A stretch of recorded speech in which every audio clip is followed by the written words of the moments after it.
La dernière fois, nous nous sommes laissés sur Light, qui avait pris sa décision. Rejoindre le camp des Hautes Tours et réparer ses erreurs, surtout vis-à-vis de Sorel. Et j'avoue qu'en voyant Light si déterminé, j'en ai eu des frissons. J'avais l'impression de voir mon poulain devenir un homme. C'était tellement bon. Enfin, quoi qu'il en soit, il rentra donc au camp avec le reste du groupe de recherche et le chef du groupe accompagna Light jusqu'au bureau de Julian pour annoncer officiellement qu'il acceptait de les rejoindre. Ils entrèrent alors dans un des bâtiments par l'accès au toit et descendirent jusqu'au 7e étage. En passant par le 8e, des bruits d'enfants qui jouaient se faisaient entendre, derrière la grille qui bloquait encore une fois l'accès entre l'étage et la cage d'escalier. Puis, ils arrivèrent à l'étage numéro 7, qui, lui, n'avait pas de grillage dans les escaliers. Ils allèrent jusqu'au bureau de Julian, qui semblait discuter avec tout un groupe de personnes. Il était assis avec 7 autres personnes autour d'une grande table, et une fois que Light et le chef du groupe de recherche entrèrent, Julian les accueillit. Ah, Eldrick, tu tombes bien. On discutait de la réunion de ce soir pour la condamnation de Sorel, et on attendait d'avoir de tes nouvelles. Oh, et je suis surpris que tu sois revenu, Light. Tu as oublié quelque chose au camp? Non, il veut nous rejoindre. Je lui ai proposé et il a accepté. Excusez-moi. Vous avez abordé la condamnation de Sorel. Qu'est-ce qui va lui arriver? Ne t'inquiète pas. Elle va être punie parce qu'elle a enfreint les règles du camp, mais nous avons aussi pris en compte les événements récents. D'ailleurs, la mission. Vous avez retrouvé les corps? Non, seulement les lances. Mais la scène était vraiment spéciale. La lutte a dû être intense et violente. J'avais jamais vu des traces pareilles. Aussi, Light a encore sauvé les fesses à nos gars. Sinon, il se serait fait mordre par un infecté qu'on n'avait pas encore repéré. Eh bien, à peine arrivé, on te doit déjà beaucoup. 2 fois que tu sauves nos hommes. Si tu continues comme ça, ils pourront plus se passer de toi. Light eut un petit rire nerveux. Il se sentait mal de leur cacher la vérité. Mais pour lui, c'était nécessaire pour se racheter.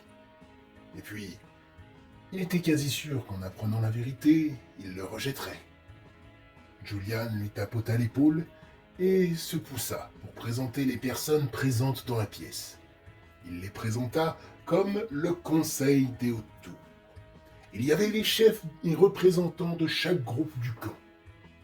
Puis, il demanda à Light d'attendre dans une pièce à côté le temps qu'il termine la réunion. Ce qu'il fit alors qu'Eldrick rejoignait le reste du conseil. Après une heure d'attente, les chefs sortirent du bureau de Julian un à un et repartirent sûrement vaquer à leur occupation. Même Eldrick repartit de son côté après avoir dit à Light que Julian l'attendait dans son bureau. Light entra alors dans la pièce.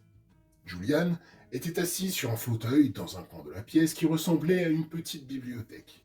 Et en voyant Light, il l'invita à venir s'asseoir sur le fauteuil face au sien, ce qu'il fit. Merci d'avoir attendu. Eldrick nous a raconté pendant la suite de la réunion ce qu'il s'était passé pendant la mission. Et nous avons décidé de ce que nous devions faire avec toi. Les autres ne te connaissent pas encore. Et par conséquent, ils n'ont pas encore confiance en toi. Il a donc été décidé que si tu voulais rester, quelqu'un devrait s'occuper de toi et te surveiller le temps que tu gagnes leur confiance. Je vois. Et donc, qui a été désigné pour le faire?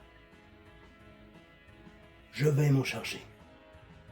Eldrick s'était proposé, mais Je savais qu'il essaierait de te recruter chez les éclaireurs. Tu lui as fait forte impression.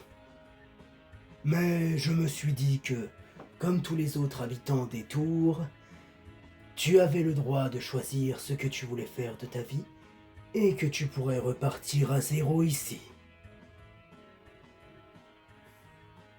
D'accord. Mais ça ne vous dérange pas?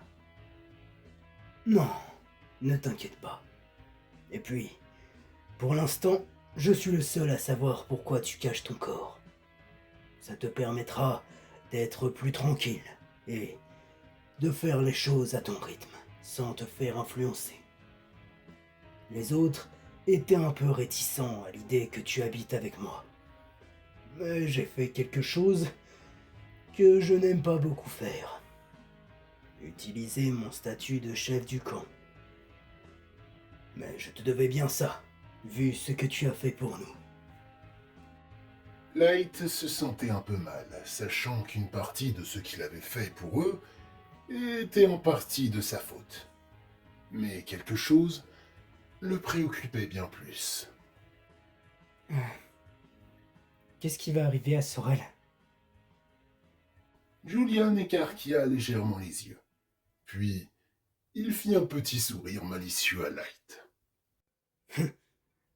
Elle te plaît, cette petite? Hein? Quoi? Non! Juste... Je me sens responsable de ce qui est arrivé à son frère. Et je voudrais réparer mon erreur.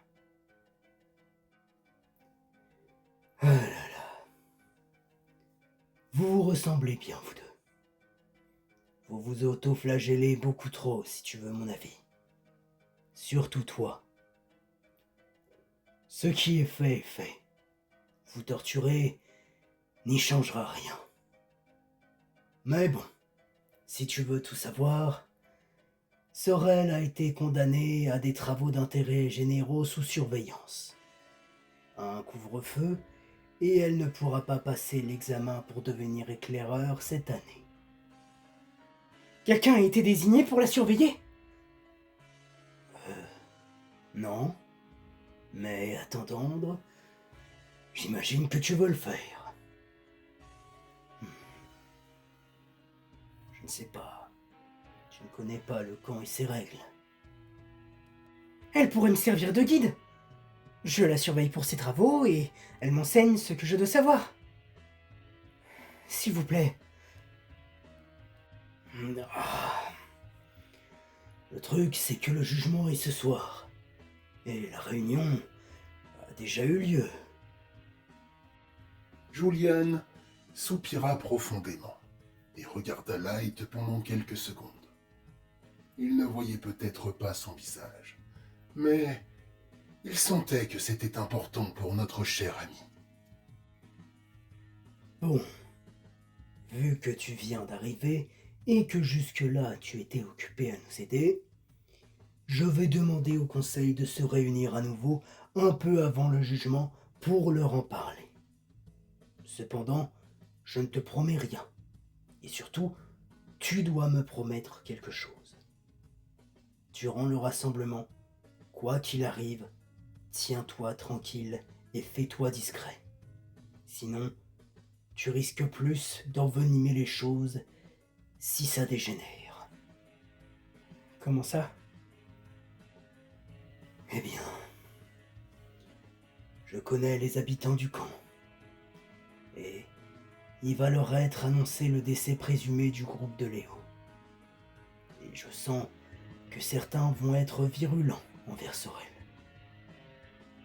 On a essayé de lui donner une punition assez dure, tout en restant juste, pour essayer de calmer la colère potentielle de certains. Mais... je le sens gros comme une maison, que ça va partir en cacahuète. De fait, même si ça t'énerve, laisse-moi gérer. D'accord. Je promets. Après ça, Julian se leva et demanda à Light de le suivre. Ils sortirent de la pièce et allèrent dans un appartement juste à côté. Julian montra à Light sa chambre et le laissa s'installer en lui disant de se reposer jusqu'au rassemblement. Puis, il partit pour prévenir les membres du conseil pour la nouvelle réunion avant le jugement. Light resta allongé sur son lit, à observer le plafond. Il s'inquiétait de ce qui allait se passer. Le jugement, sa nouvelle vie, cacher son infection. D'ailleurs, à un moment, il ferma les yeux et essaya de se concentrer, comme la dernière fois, pour voir si le virus voulait encore le contrôler. Mais rien. Il n'entendait rien. Il était content, mais se méfiait un peu. Néanmoins, je sentais sa détermination en lui. Il allait se battre de toutes ses forces pour garder le contrôle de son corps, protéger et aider ceux qui lui avaient fait confiance. Les heures défilèrent, et quelqu'un vint taper à la porte de l'appartement. Light alla voir, et, en ouvrant la porte, il fit face à un des membres du groupe des éclaireurs qui était venu le chercher pour le jugement de Sorel. Il le suivit jusqu'au tribunal dans l'autre bâtiment dans lequel Light avait été enfermé, et une fois arrivé devant la pièce, il vit une foule en train d'entrer et de s'installer. Il était surpris de voir autant de gens. Le tribunal était plutôt grand, mais il ne pensait pas qu'il serait rempli. Il y avait même des gens qui se tenaient debout à côté des bancs. Il fit de même et attendit le début de l'annonce de la sentence. Quelques minutes plus tard, les membres du conseil entrèrent et allèrent s'installer face aux tribunes. Une fois tous installés, Julian demanda à ce que Sorel rentre. Light tourna la tête vers la porte d'entrée et il vit une jeune femme aux cheveux roux, longs jusqu'aux épaules, entrer. Elle avait l'air abattue et résignée, comme si elle allait à la potence. Ses yeux étaient légèrement rouges. Elle devait encore avoir pleuré durant les heures précédentes. Surtout si elle avait appris pour son frère. Le cœur de Light se serrait face à ce spectacle. Sorel s'assit sur une chaise qui se trouvait entre le conseil et les tribunes, puis Julian commença à rappeler les raisons du rassemblement et du jugement de Sorel. C'est-à-dire qu'elle s'était faufilée hors du camp, sans autorisation, sans accompagnement, alors qu'elle n'avait pas encore l'âge autorisé pour sortir, et qu'elle s'était donc mise en danger et avait mis en danger la vie des habitants et des éclaireurs venus la sauver. Suite à ça, Light, qui regardait attentivement Sorel, vit une larme silencieuse couler sur la joue de la malheureuse. Il se sentait de plus en plus mal pour elle. Puis vint le moment de la sentence. Comme Julian lui avait dit, elle aurait un couvre-feu à respecter et elle ne pourrait participer à l'examen des éclaireurs cette année. Puis, Julian rajouta qu'il y avait un nouveau venu dans le camp et qu'en plus de ses travaux pour fermer le passage qu'elle avait pris pour quitter le camp, elle serait sous sa surveillance. Et qu'elle devrait, après avoir terminé de fermer le passage, lui servir de guide et accompagnatrice pour qu'il s'intègre plus facilement au camp. Quelques visages se tournèrent à droite à gauche pour voir le nouveau venu. Ceux étant autour de Light, le fixant pour essayer de le jauger. Il n'aimait pas beaucoup se sentir observé comme ça, mais il avait promis de se tenir tranquille. Puis c'était normal que les gens soient suspicieux envers un nouveau venu, surtout dans ce monde. Mais soudain, Light entendit une personne crier. « C'est inadmissible! Elle s'en tire seulement avec ça? À cause d'elle, 3 d'entre nous sont morts! Mon bébé! Mon petit bonheur chéri! Est mort à cause d'elle! » Julian avait fait retentir son marteau. Je comprends votre peine et votre colère. Mais quand bien même Sorel a mis ceux qui sont venus la chercher en danger, il savait ce qu'il faisait, ce qu'il risquait. Tous les éclaireurs connaissent les risques quand ils sortent du camp. Et puis vous n'êtes pas la seule à avoir perdu quelqu'un dans cette histoire. Le propre frère de Sorel a disparu lui aussi. Je pense donc qu'elle a aussi payé le prix de sa faute et qu'elle a compris qu'elle ne devrait plus jamais recommencer. Et puis, que voudriez-vous de plus? Qu'on l'exclue du camp? L'envoyant directement à la mort à cause de son inexpérience? Et rendant ainsi le sacrifice de nos 3 éclaireurs vain? La femme ne put répondre que « Non, je... » avant de s'asseoir en baissant la tête et se mettre à fondre là. Julian demanda à ce qu'on la fasse sortir et qu'on s'occupe d'elle. Light, lui, serrait les poings. Il trouvait injuste ce que la personne avait dit à Sorel. Mais il se sentait aussi profondément coupable pour le fils de cette dame. Après tout, il était celui qui l'avait tué. Une fois que la femme fut accompagnée hors de la pièce par son mari et un éclaireur, la séance reprit.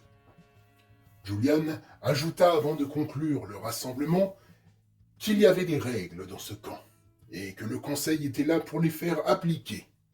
Ainsi, toute personne essayant de rendre justice soi-même ou quiconque s'en prendrait à Sorel, même juste verbalement, serait puni à son tour.